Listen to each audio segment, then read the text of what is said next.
창세기 12장 10절에서 20절까지 함께 교독합니다. 그 땅에 기근이 들었으므로 아브라함이 애굽에 거류하려고 그리로 내려갔으니 이는 그 땅에 기근이 심하였음이라. 그가 애굽 가까이 이르렀을 때 그의 아내 사라에게 말하되 내가 알기에 그대는 아리따운 여인이라. 애굽 사람이 그대를 볼 때에 이르기를 이는 그의 아내라 하여 나는 죽이고 그대는 살리리니 원하건대 그대는 나의 무이라. 그러면 내가 그대로 말미암아 안전하고 내 목숨이 그대로 말미암아 보존되리라 하니라. 아브라함이 애굽에 이르렀을 때에 애굽 사람들이 그 여인이 심히 아름다움을 보았고 바로의 고관들도 그를 보고 바로 앞에서 칭찬함으로 그 여인을 바로의 궁으로 이끌어 들인지라.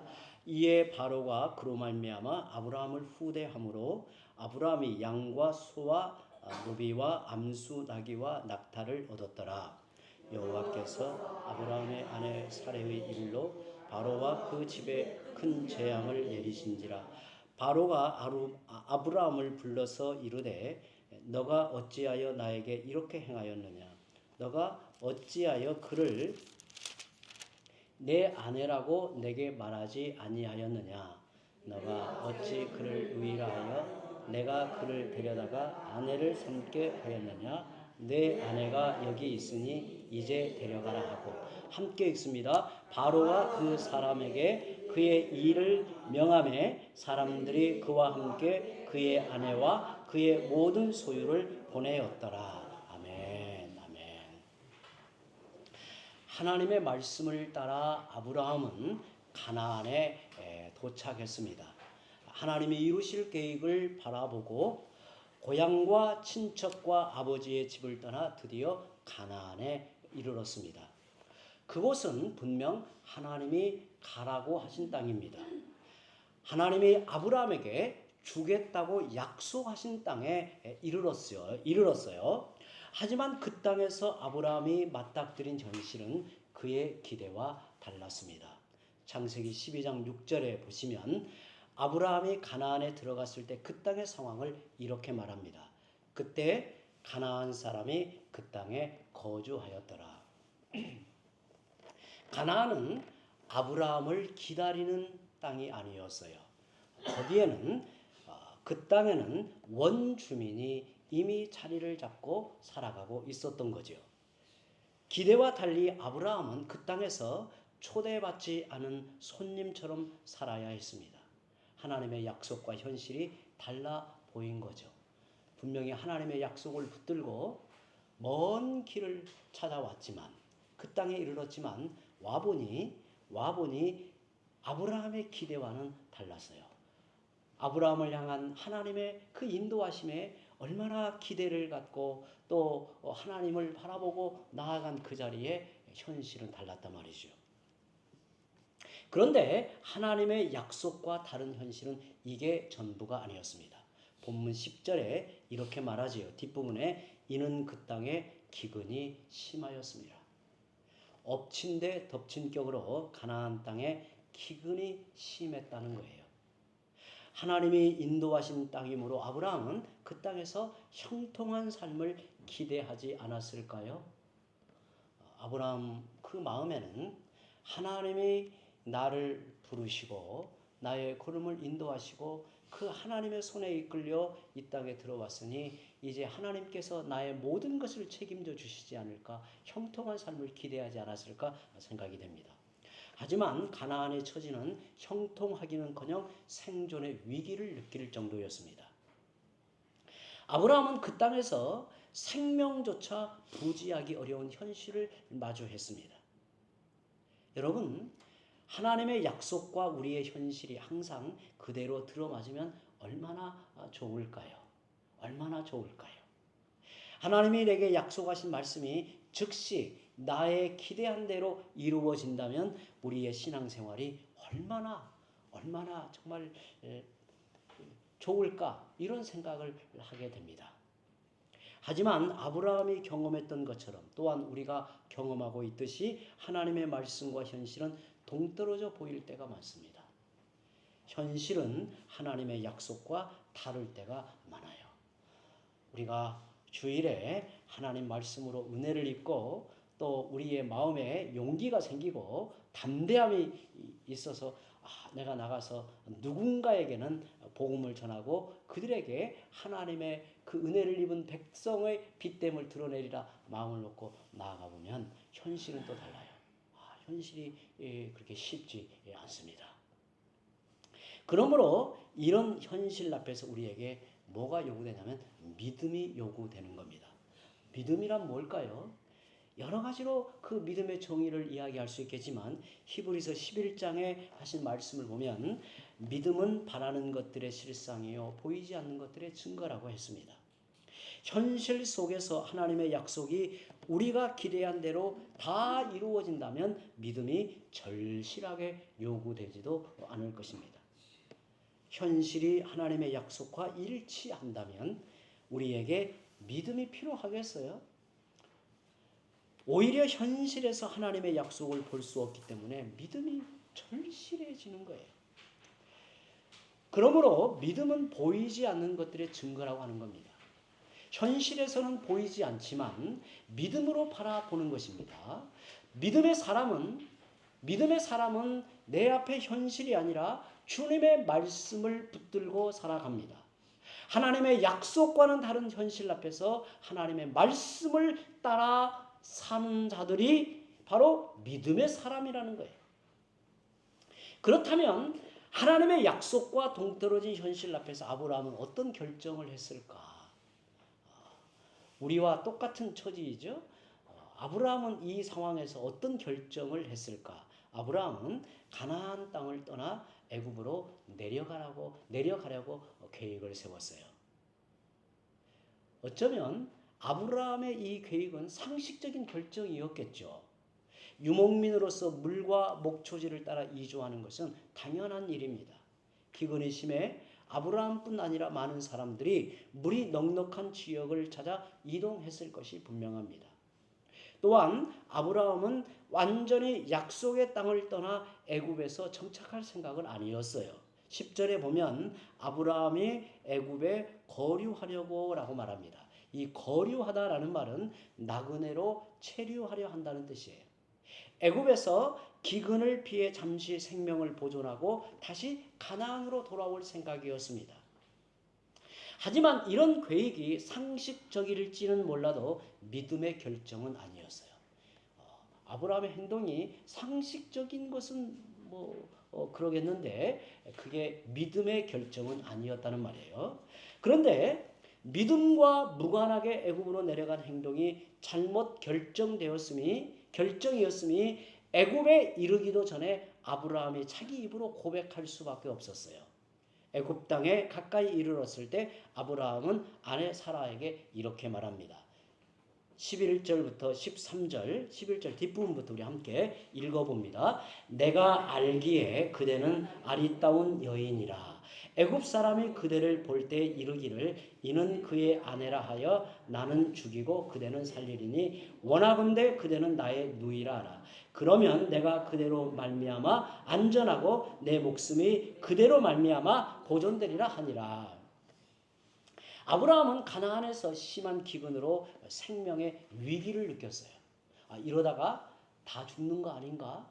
이러다가 도저히 살아갈 길이 없지 않는가? 이렇게 두려운 마음이 있었어요. 그래서 애굽으로 내려가기로 결정을 합니다. 그렇게 애굽으로 내려갔으면 이제 그 문제가 해결되고 더 이상 생명의 위협을 느끼지 않아야 하지 않을까요? 여러분, 생명의 위협을 느껴서 애굽으로 갔어요. 그러면 적어도 생명의 위협은 없어야 되는데 그러지 않았다는 거예요. 생명을 지키려고 내려갔던 애굽에서 여전히 생명의 위협을 느끼고 있습니다. 고대 근동에서 지금과는 전혀 다른 고대 근동에서 여자는 남자의 소유물로 취급이 되었습니다. 그래서 여자의 보호자인 아버지나 오빠에게 지창금을 주든지 그 여자를 내게 취하려면 많은 지참금을 주든지 아니면 싸워서 보호자인 남자를 죽이고 여자를 데리고 왔습니다. 지금도 아프리카 이런 지역은 이런 일이 흔하죠. 이런 일이 많이 이루어지고 있다고 해요. 애굽에서 아브라함은 그냥 외인입니다. 아는 사람도 없고 도와줄 사람도 없어요. 누구라도 마음만 먹으면 아브라함을 죽이고 아내를 빼앗아 갈 수 있는 상황이죠. 그러니 아브라함은 애굽에서도 생명의 위협을 느낄 수밖에 없었어요. 생명의 위협을 피해서 내려온 애굽에서 여전히 생명의 위협을 느끼는 처지입니다. 아브라함의 결정은 자신의 문제를 해결할 수 없는 잘못된 계획이었음이 드러납니다. 아브라함의 계획은 자신이 겪는 문제를 해결할 수 없는 잘못된 일이었기 때문에 아브라함은 그 문제를 해결하기에 또 다른 계획을 세워야 했어요. 참 아브라함의 이 상황을 가만히 생각해 보면 이게 어찌 보면 신자의 모습이에요. 신자의 모습. 우리가 어떤 일을 하는데 이게 문제가 생겼어요. 또 다른 길로 갔는데 또 문제가 생기면 거기서 또 다른 길로 또 가요. 이게 정도로 가지 않을 때 겪는 문제라는 거예요. 그는 사라에게 자기 아내라 하지 말고 누이라 하라고 거짓말을 시킵니다. 어떻게 보면 그 말이 한편으로는 완전히 틀린 말은 아니죠. 왜냐하면 사라는 아브라함의 이복 누이였기 때문에 우리가 창세기 20장에 보면 아브라함과 사라의 관계는 아내이지만 이복 누이잖아요. 그렇지만 아브라함의 이런 계획은 자신이 당면한 문제를 해결하지 못하는 정도로 끝나지 않았습니다. 이제 이 일로 인하여 심각한 문제가 벌어지죠. 이번 일로 인해 아브라함은 자신이 감당할 수 없는 지경에까지 떨어져요. 아브라함이 애굽에 도착하자 그가 걱정했던 대로였어요. 아브라함의 눈에만 사라가 아름다운 것이 아니었어요. 사라가 어떤 모습이었을까? 여러분 이 장면을 가만히 생각해 보면 굉장히 궁금해요. 왜냐하면 사라가 적어도 65세 이상이었기 때문에.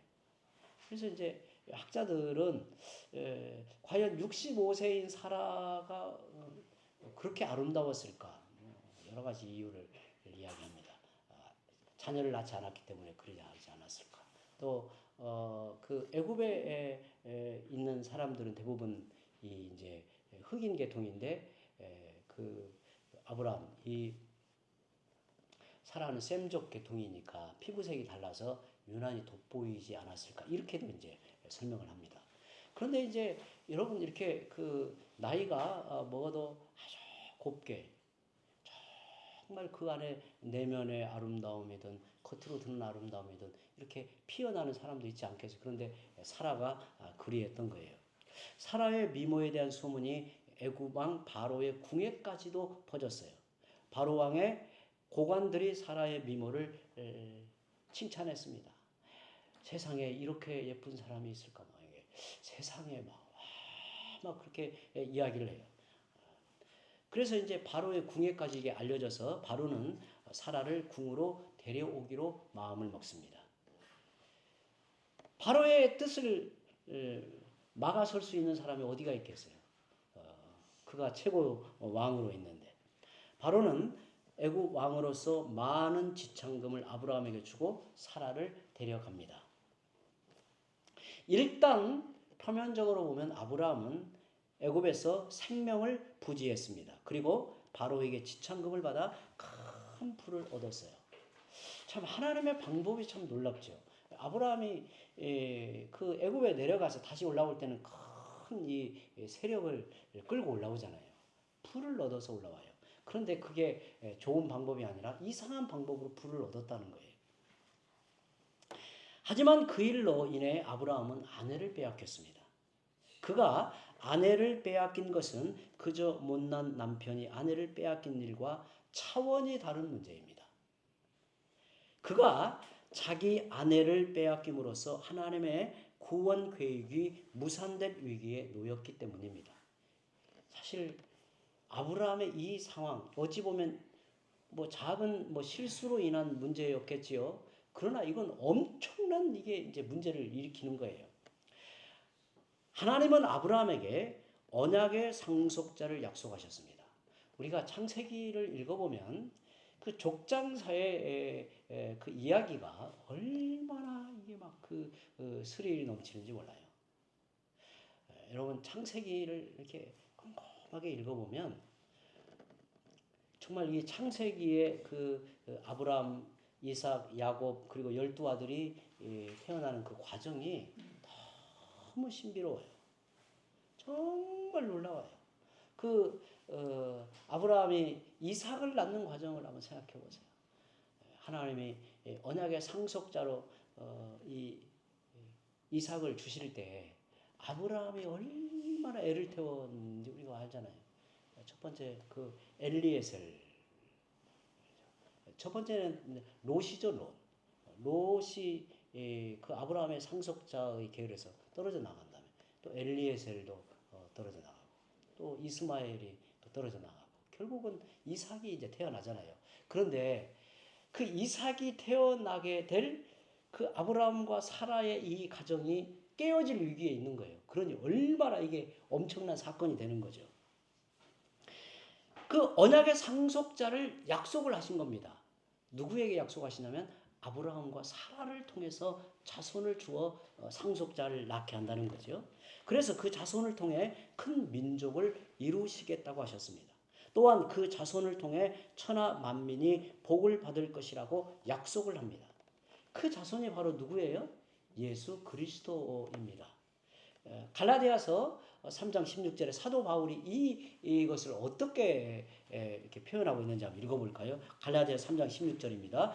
이 약속들은 아브라함과 그 자손에게 말씀하신 것인데 여럿을 가리켜 그 자손들이라 하지 아니하시고 오직 한 사람을 가리켜 내 자손이라 하셨으니 곧 그리스도라. 하나님은 아브라함의 후손인 예수 그리스도를 통해 그분의 백성을 일으키신다는 거예요. 그분의 백성을 일으켜 구원하실 계획을 가지고 계셨어요. 그런데 바로가 사라를 데려가는 바람에 아브라함과 사라의 가정이 깨어질 위기에 처했습니다. 이는 아브라함의 자손을 통해 만민을 구원하시는 하나님의 계획이 좌초될 위기에 처한 거예요. 이 상황을 참 하나님의 그 구원 역사의 관점에서 보면 이건 큰 위기를 자초한 거죠. 아브라함이 아내를 빼앗겨 하나님의 구원 계획이 위태로워졌습니다. 아브라함은 하나님의 계획을 무너지게 했지만 그 문제를 해결할 능력은 전혀 없었어요.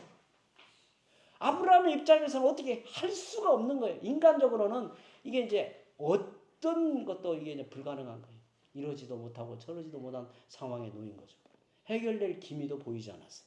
그런데 이 절망적인 상황에 하나님이 친히 개입을 하십니다. 하나님은 바로가 사라를 데려간 일에 대해 큰 책임을 물었어요. 어찌 보면 바로가 잘못한 건 아니죠. 아브라함의 거짓말로 인해서 이렇게 일이 거기까지 갔는데 하나님께서는 사라의 문제를 바로에게 큰 두려움을 일으켰단 말이죠.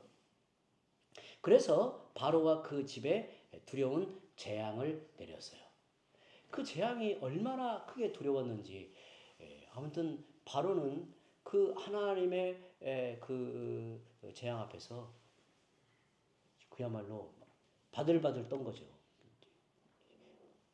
죽을 것 같은 두려움을 일으킨 거예요. 하나님이 그를 두렵게 함으로 깜짝 놀란 바로는 아브라함을 불러서 이렇게 말합니다. 18절 19절에 너가 어찌하여 나에게 이렇게 행하였느냐? 너가 어찌하여 그를 너의 아내라고 내게 말하지 아니하였느냐? 너가 어찌 그를 노이라 하여 내가 그를 데려다가 아내를 삼게 하였느냐? 너의 아내가 여기 있으니 이제 데려가라. 아내를 되돌려줬어요. 정말 이게 하나님의 방법이죠. 바로는 사라를 다시 아브라함에게 돌려보냈습니다. 아브라함과 사라의 가정이 온전해졌어요. 아브라함의 자손을 통해 만민을 구원하시려는 하나님의 계획이 흔들렸지만 하나님의 계획으로 다시 든든히 서게 되었습니다. 하나님의 구원 계획은 전적으로 하나님이 주도하시고 또 하나님이 이루어 가심을 우리에게 보여줍니다. 말씀과 현실의 차이로 인해 참 믿음으로 바로 서지 못하고 낙심하는 분들이 계십니까? 신자라고 하지만 말씀을 따라 살지 못하고 자주 현실 앞에서 무너지는 분들이 계십니까? 낙심하지 말라는 거예요. 우리를 향한 하나님의 구원의 은혜 베푸심은 하나님께서 우리를 그리스도 안에 있는 백성으로 세우고 의의 백성으로 하나님께서 부르실 때에 사실 우리에게 자격이 있거나 또 우리에게 능력이 있어서 그 자리에 우리를 세우신 게 아니죠. 하나님이 주도하시고 하나님의 지혜와 능력으로 이루신다는 사실이에요. 하나님의 구원 역사는 우리의 수준과 열심으로 되는 게 아니라 전적으로 하나님이 이루어내신다는 거예요. 아브라함을 보십시오. 아브라함은 약속과 차이난 현실을 믿음으로 살아내지 못했습니다. 오히려 자신의 지혜와 계획으로 현실을 살려다가 하나님의 구원 계획을 위태롭게 만들었습니다. 그러나 하나님은 이런 아브라함의 실패와 연약함에도 불구하고 그에게 주신 약속을 취소하지 않으셨어요. 오히려 하나님은 아브라함의 연약함으로 인해 좌초될 위기에 놓인 구원 계획을 하나님께서 친히 주도하여 끝까지 이루어 가셨다는 사실이에요.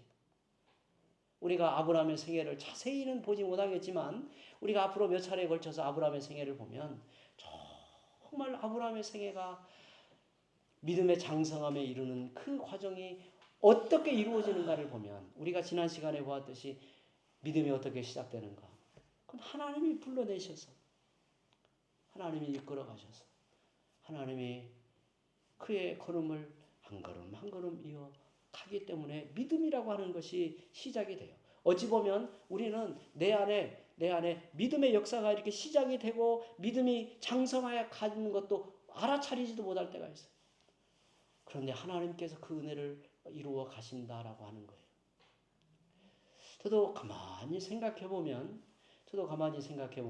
지나온 가만히 걸음을 생각해 보면 하나님의 은혜를 알아가는 그 깊이와 또 하나님에 대한 제 마음의 자세가 조금씩 달라져 가는 것을 확실하게 느껴요. 확실하게. 말씀을 대할 때도 그렇고 하나님을 생각할 때도 그래요. 이것이 내 속에서 내 스스로 갖는 지혜와 능력으로 그게 가능할까요? 우리는 인생이 얼마나 연약한가를 깊이 깨닫고 살아요. 인생이 얼마나 연약한가. 저는 개인적으로 아우구스티누스의 고백록이라고 하는 책을 좋아해요. 여러 번역본을 가지고 읽고 또 읽어봐요. 그런데 참 제가 깊이 마음에 은혜를 입고 깨닫게 되는 것은 인생이 얼마나 연약한가. 인생이 얼마나 부패한 존재인가. 그리고 하나님의 은혜가 얼마나 크고 위대한가. 얼마나 크고 위대한가를 정말 이렇게 절실하게 보게 하면서 또 누구를 보게 하냐면 제 자신을 보게 한단 말이에요. 저를 보게 해요. 인생이 뭔가를 알게 해요. 근데 사실 아브라함의 인생을 보면 그래요. 여러분, 아브라함이 나름대로 이렇게 살면 또 저렇게 살면 헤쳐나갈 거라고 생각하고 갔는데 거기에 가서 또 문제가 생기고 결국에는 좀 심하게 말하면 하나님 나라를 다 말아먹게 생겼어요. 이런 상황에까지 떨어져요. 그래도 하나님이 그 모든 구원의 역사를 거두지 않아요.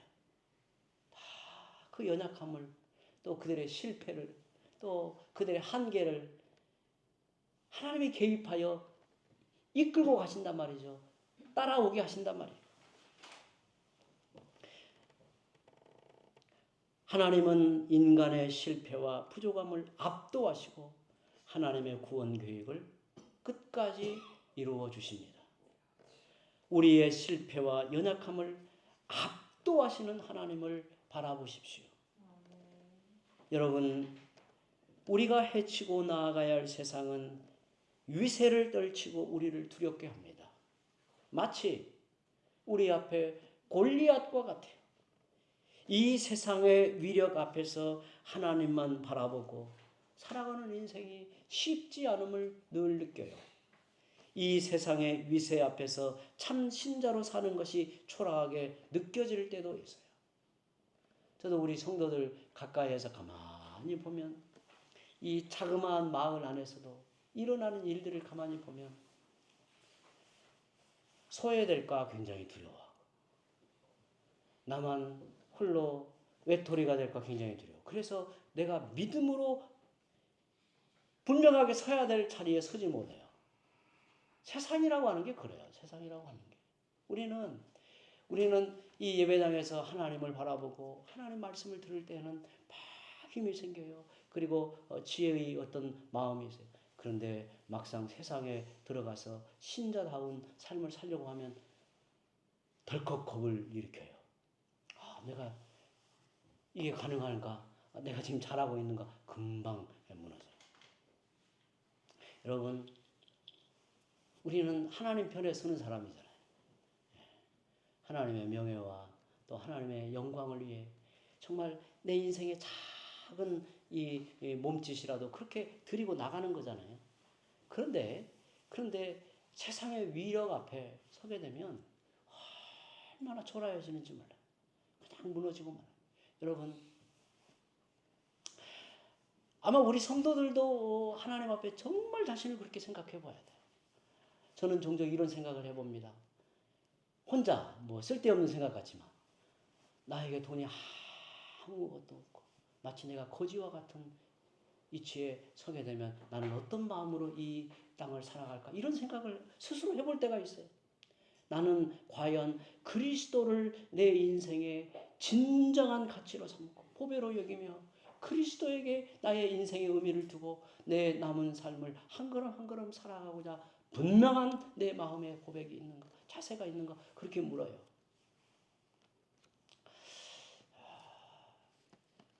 저는 요즘에 제 주위에 은퇴하신 목사님들, 이제 사역을 잘 마무리하고 뒤로 물러나는 목사님들을 가까이에서 봐요. 가까이에서 봐요. 제가 많이 느끼는 것은 목사라 할지라도 믿음의 분명한 실력과 또 그 인생이 믿음으로 빚어져서 하나님 앞에 참되게 서지 않으면 목사라고 하는 그 일이 그 사람을 지탱하고 있다가 그 일에서 물러날 때는 그냥 일반 성도보다도 막 더 흔들리는 모습을 보아요. 우리가 하나님의 은혜를 입은 백성으로 하나님 앞에 살아간다라고 하는 것이 얼마나 복된가요? 얼마나 귀한가요? 이 세상보다 훨씬 크신 분이 바로 우리의 주님이십니다.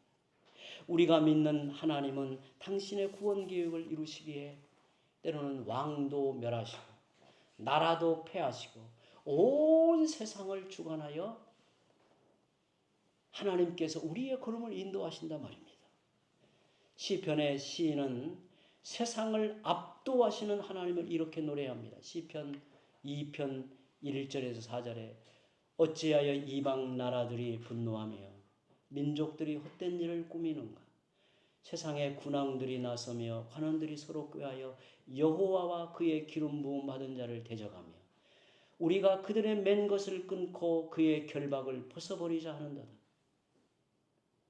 하늘에 계신 이가 웃으시며 주께서 그들을 비웃으시리로다. 세상의 위세를 두려워하지 말고 세상을 압도하시는 하나님을 바라보십시오. 세상을 압도하시는 하나님을 믿는 믿음으로 현실을 살아가는 성도들이 되시기를 바랍니다.